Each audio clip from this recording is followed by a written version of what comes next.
Assalamualaikum warahmatullahi wabarakatuh, sahabat Ari yang masih setia menanti konten-konten yang sangat inspiratif. Kali ini saya akan ajak untuk bincang-bincang santai bersama satu sosok yang energi, profesional, dan penuh integritas dalam mengelola lembaga keuangan syariah. Saat ini dalam studio kita berada satu orang yang memang menjadi pemimpin ya, salah satu Bank Peridaan Rakyat, Bank Peridaan Rakyat atau BPRS Mustaqim. Saya langsung sapa saja, Bang Faisal Muklis. Selamat siang, Bang. Siang, Bang Gato. Menjelang sore sebenarnya. Iya. Menjelang sore ya. Jadi ini sudah mau masuk sore, sahabat Ari. Nah, sebelum saya mulai, jangan lupa like, share, dan subscribe konten ini agar kita semangat dan terus memproduksi konten-konten yang nantinya akan bermanfaat untuk sahabat Ari nonton dimanapun berada. Saya akan mulai di awal. Apa yang membuat pemerintah melahirkan satu unit BUMD yang bernama BPRS Mustaqim, Bang? Oke, Bang Arios, sebenarnya saya mau cerita sedikit terkait awalnya BPRS Mustaqim Aceh ini dibentuk. Ya, ini penting, Bang. Ya, Saya jadi tahu nih sahabat hari ini. Ya, jadi BPRS Mustaqim ini awalnya lembaga keuangan kecamatan awalnya itu. Oh, dari kecil. Kecil. Jadi ada 13 unit kecamatan itu yang tersebar hampir di seluruh kabupaten kota di seluruh Aceh. Jadi itu tahun 1994 kalau saya tidak salah.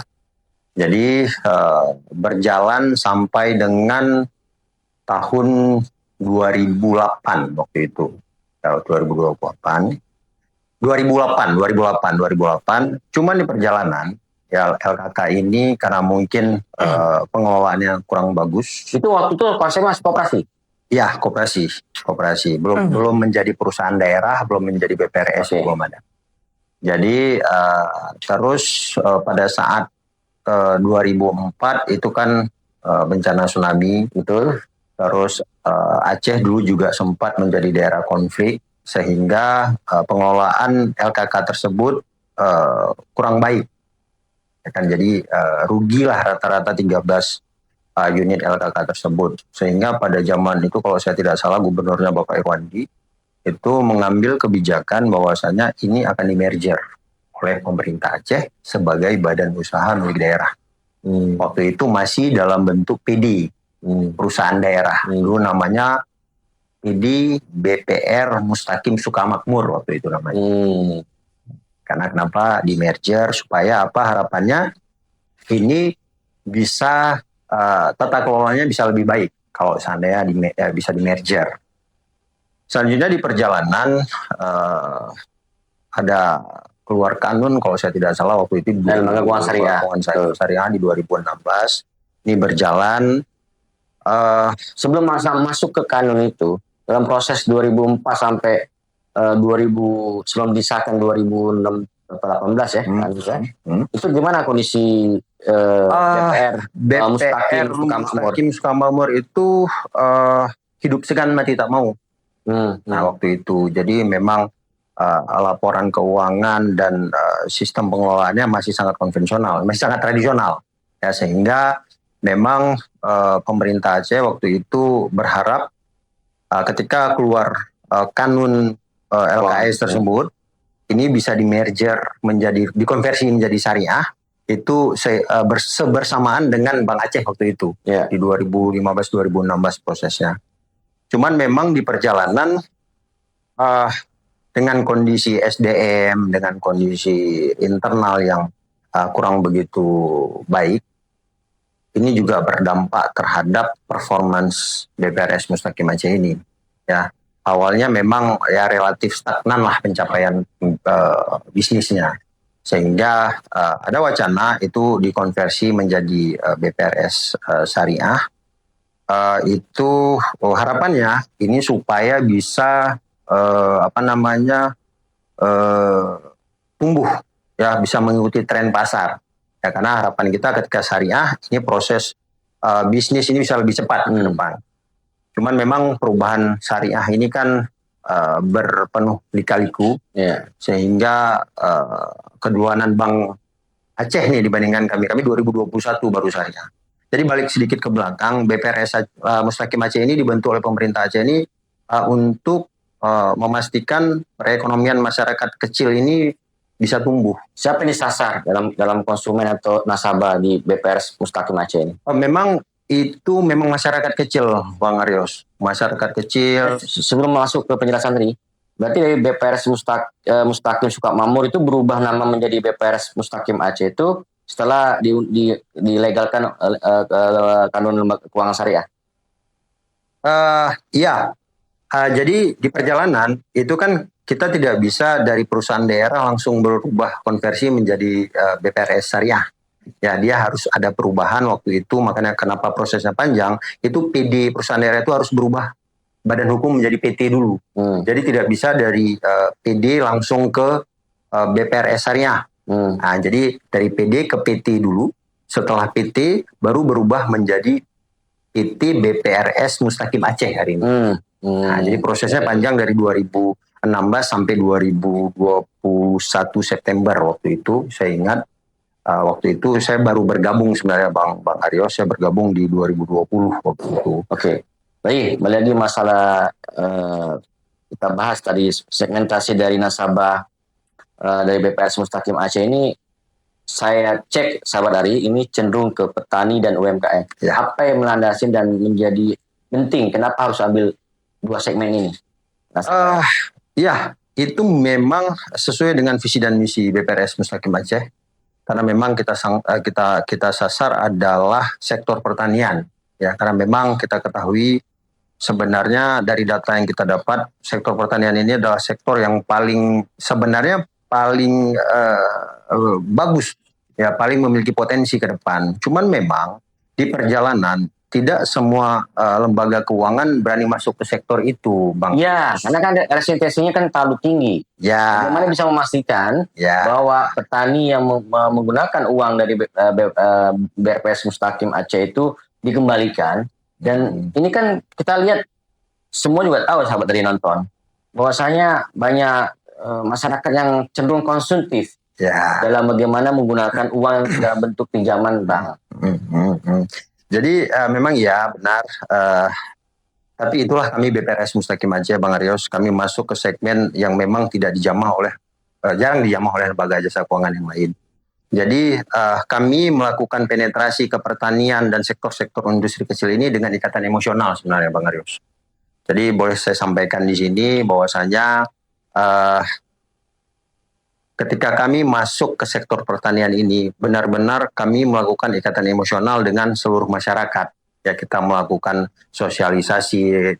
Itu proses sosialisasi itu lumayan lama prosesnya, Bang Arios. Mungkin 6 bulan sampai setahun kita menyebar di seluruh kabupaten kota, di seluruh kecamatan untuk mensosialisasikan terkait produk BPRS Mustaqim Aceh ini ke petani khususnya. Ya, jadi apa yang ingin kami sampaikan di sini adalah kami melakukan pendekatan dengan seluruh kepala desa yang ada di kecamatan-kecamatan tersebut, yang ada di desa-desa tersebut. Untuk apa? Guna untuk memastikan bahwasanya ketika kita melakukan sosialisasi ini ke masyarakat kepala desa tersebut, mereka paham ya bagaimana sih mekanisme pembiayaan terhadap pertanian ini. Ya, kita kan sebelum kasih pembiayaan kan kita harus melakukan sosialisasi dulu nih Pak Bang Arios. Supaya apa? Supaya masyarakat khususnya petani ini paham ya mau dibawa kemana uangnya. Jangan sampai nanti ketika kita kasih pembiayaan uangnya dibeli konsumtif. Ya. Tadi disinggung tentang produk. Tawaran produk apa ya kepada petani ketika sosialisasi? Iya, jadi kita ada 3 produk unggulan yang memang kita peruntukkan untuk masyarakat kecil. Salah satunya pembiayaan pertanian tadi, ya pembiayaan pertanian, terus ada pembiayaan super mikro dari kita, dan beberapa pembiayaan yang relatif untuk intinya untuk memberi modal ke masyarakat kecil ini. Ya, terkait pertanian kita memberikan pembiayaan itu sistemnya grace period, Bang Arios. Ya, grace period itu adalah pembiayaan yang kita berikan di awal, tapi biasanya yang normal kan angsuran nih pembayarannya. Contoh, kita kasih untuk petani. Petani ini kan masa panen, masa tanam, ya masa tanam bibit sampai panen sampai menjual, dia butuh waktu 4 sampai 6 bulan. Jadi kita memberikan produk grace period ini supaya apa? Supaya si petani ini setiap bulan itu tidak memikirkan angsuran. Karena kalau memikirkan angsuran, dia pasti tidak fokus nih melakukan kegiatan pertanian ini. Ya, jadi setiap bulan dia tidak perlu fokus untuk mengembalikan uang bank. Kapan fokusnya? Pada saat nanti dia sudah berhasil panen dan menjual hasil panennya tersebut ke pasar. Ya, jadi pembayaran grace period itu dilakukan pada saat selesai panen dan berhasil dijual. Jadi setiap bulan itu tidak ada angsuran, tapi pada saat selesai baru dikembalikan berdasarkan jumlah plafon yang dipinjamkan ke kami BPRS Mustaqim. Nah, manakala terjadi musibah, bencana, maaf cakap ada suatu hal entah wabah lah, entah banjir lah. Nah, itu bagaimana tindakan dari BPRS Mustaqim Aceh terhadap petani yang mengalami hal itu? Jadi memang ini kita tidak bisa pungkiri ada beberapa kejadian-kejadian yang memang kalau bencana alam ini kan di luar kuasa kita, Bang Arios. Tapi memang sejauh ini ketika itu kejadian kita bakalan melakukan restruktur untuk pembiayaan tersebut. Ya, tapi dengan catatan yang bersangkutan ini dapat membuktikan ya bahwasanya ini pure karena memang bencana. Dibuktikan itu bahasanya. Restruktur ini kita perpanjang masa pembiayaan dia. Ya, kita bantu perpanjang. Ya, dibuktikan ya? Tidak dibuktikan. Karena memang kalau untuk restruktur ini memang sudah sesuai dengan ketentuan dari regulator. Ya, tapi sekarang ke depan kita juga sedang menjalin kerjasama dengan beberapa lembaga jasa penjaminan. Ya, karena memang sampai saat ini memang untuk lembaga penjaminan khususnya untuk pertanian ini masih sangat sulit untuk masuk ke sektor itu. Nah, tadi di menyinggung lagi perihal lembaga penjamin. Saya teringat satu diskusi dengan salah satu kawan saya, Prof. Rahmat Fadil di dosen pertanian ya, Rahmat Fadil. Dia menyatakan ada satu asuransi syariah untuk petani. Nah, ini seperti apa nih pentingnya? Apa penting tentang asuransi syariah untuk petani? Sebenarnya gini, Bang Arios, kita harus bisa membedakan dulu nih yang namanya asuransi untuk petani atau penjaminan untuk petani. Karena kalau yang namanya asuransi itu biasanya kalau pemahaman saya asuransi itu ada beberapa produk di situ. Yang pertama asuransi apakah jiwanya, apakah jaminannya kalau dia memang ada jaminan, atau proyeknya. Jadi ada 3 nih. Kalau asuransi itu jiwa, ketika si petani ini meninggal, maka di cover asuransinya, ya kan?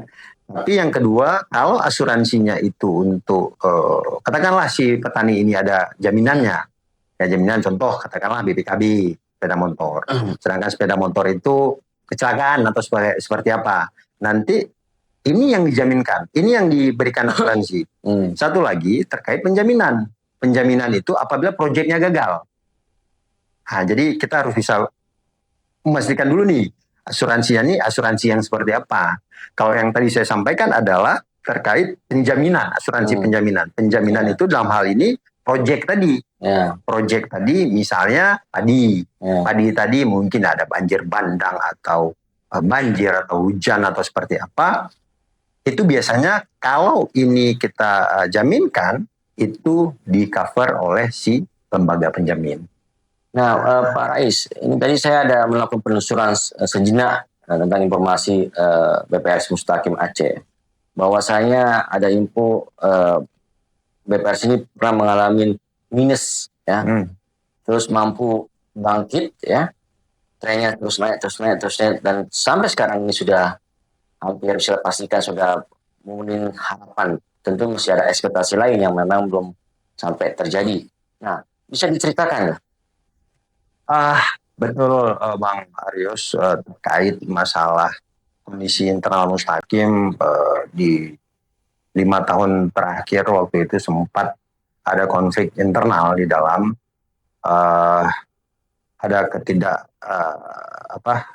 kepercayaan karyawan ke manajemen lah dalam hal ini. Cuman di perjalanan alhamdulillah permasalahan itu bisa cepat diselesaikan di manajemen sebelumnya. Selanjutnya juga ya kita tidak bisa tutup mata ya di 2020 itu 2020 2019 itu kan COVID pandemi. Ya betul. Sehingga 2020 lah. 2020 sehingga 2020 itu kami sangat terdampak terhadap kondisi COVID tersebut. Iya. Kenapa? Karena kami memang masuk ke sektor real ya, UMKM.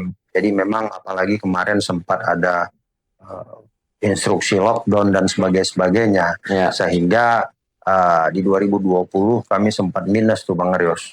Ya, minus dan tidak bisa memberikan dividen ke pemerintah Aceh waktu itu. Cuman alhamdulillah progres perbaikan,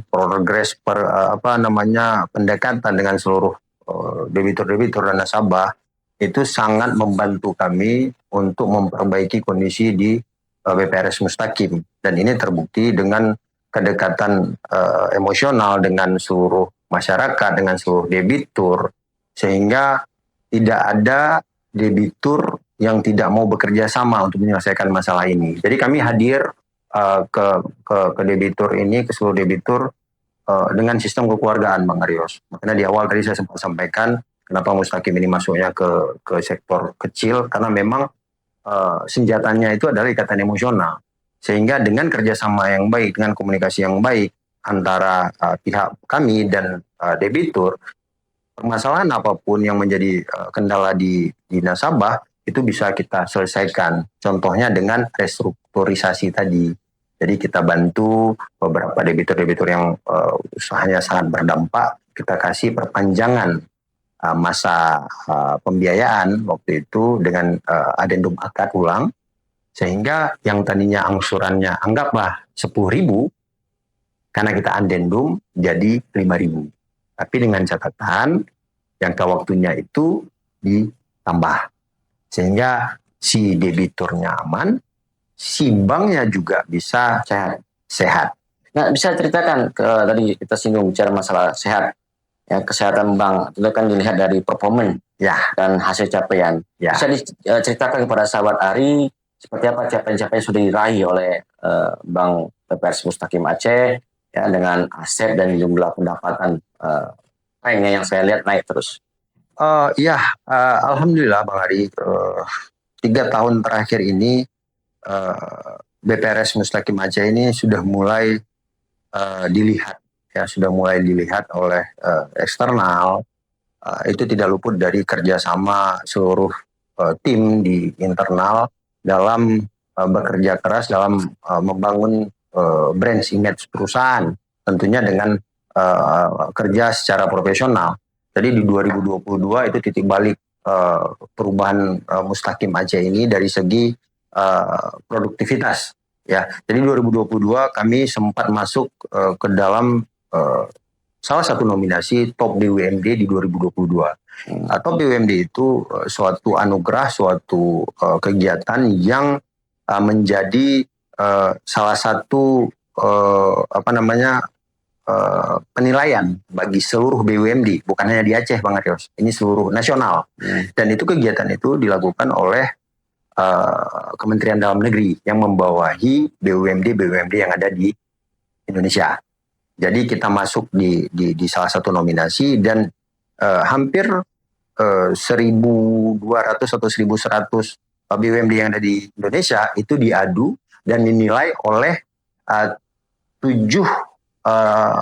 penilai. Dalam hal ini baik itu dari dosen, dari profesor, dari para perbankan, para bankir itu menjadi analis.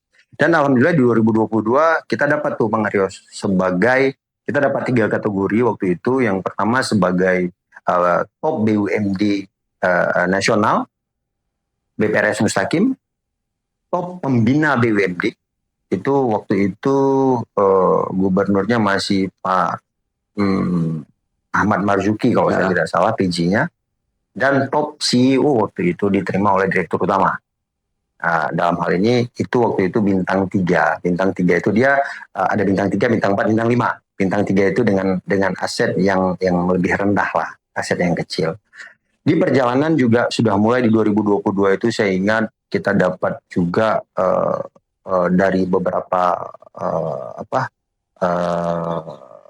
penilaian dari eksternal juga kita masuk ke Infobank juga waktu itu. Infobank ini kan penilaiannya itu dari tahun sebelumnya nih. Ya. Tahun sebelumnya kita dapat Infobank menjadi salah satu BPRS dengan aset di bawah 250 miliar dengan kondisi yang baik.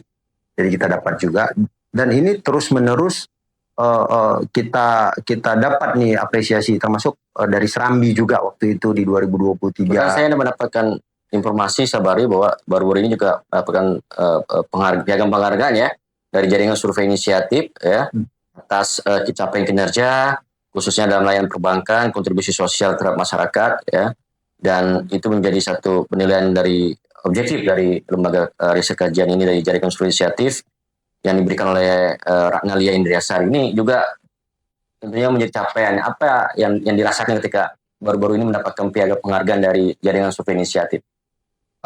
Luar biasa Bang Arios, karena memang ini juga menjadi salah satu capaian yang luar biasa dari kami BPRS Mustaqim Aceh, karena memang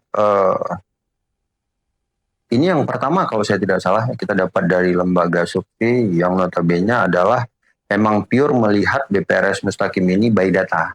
Ya kan, jadi ini suatu yang luar biasa. Harapannya dengan pencapaian ini bisa lebih menjadi semangat buat kami untuk terus meningkatkan kinerja, untuk terus berinovasi, untuk mengembangkan produk, dan harapan kami juga terpenting adalah BPRS Mustaqim Aceh ini memang segmennya itu adalah real sektor. Ya, segmennya itu adalah UMKM. Jadi kita tetap tegak lurus di sektor tersebut, Bang Arios. Karena kenapa? Harapannya ini tidak akan bergeser-geser nih. Terlepas apakah itu saya masih di sini atau siapapun nanti manajemen ke depan, harapannya sektor ini jangan digiring kemana-mana. Jadi memang di UMKM dan real sektor. Karena sedikit kami informasikan ke Bang Arios, total portofolio kami itu 86% memang di real sektor, Bang Arios. Dari 100% itu 86% itu di real sektor. Real sektor itu apa? Adalah UMKM, ya usaha dengan bukan konsumtif, tapi memang usaha real sektor yang memang menjangkau yang kecil-kecil nih Bang Arios. Ya, sisanya 17% atau 16% itu memang 10%-nya karyawan kami sendiri, konsumtifnya karyawan kami sendiri, dan 4% itu non ASN. Nah dari banyak itu berapa pencapaian pendapatan contoh ini ya dari BPRS Mustaqim Aceh, berapa capaian ini ya? Per Agustus kemarin, alhamdulillah untuk aset kami itu sudah menyentuh angka 236 miliar, yaitu sudah tumbuh jika dibandingkan Agustus tahun lalu itu sudah tumbuh mungkin lebih kurang 20-25% Bang Arios kalau terkait aset. Untuk OS pembiayaan berjalan kami yang tadi saya sampaikan yang real sektor itu di angka 160 miliar, yang notabene yang tadi saya sampaikan itu 86%-nya memang real sektor. Jadi memang sektor real. Selanjutnya untuk profit itu di bulan berjalan Agustus kemarin sudah menyentuh angka 2,6 miliar. Ya, 2,6 miliar. Dan harapannya target kita bisa achieve sampai dengan Desember, itu target kita di angka 4,5 miliar. Mudah-mudahan. Pak Resul, sebelum masuk pada pertanyaan terakhir saya ingin mengingatkan kepada sahabat Ari, sekali lagi, like, share, dan subscribe channel ini agar mendukung bagaimana kita mengurusi konten-konten yang bisa memberikan khazanah ilmu dan juga informasi yang sangat baik untuk kita semua.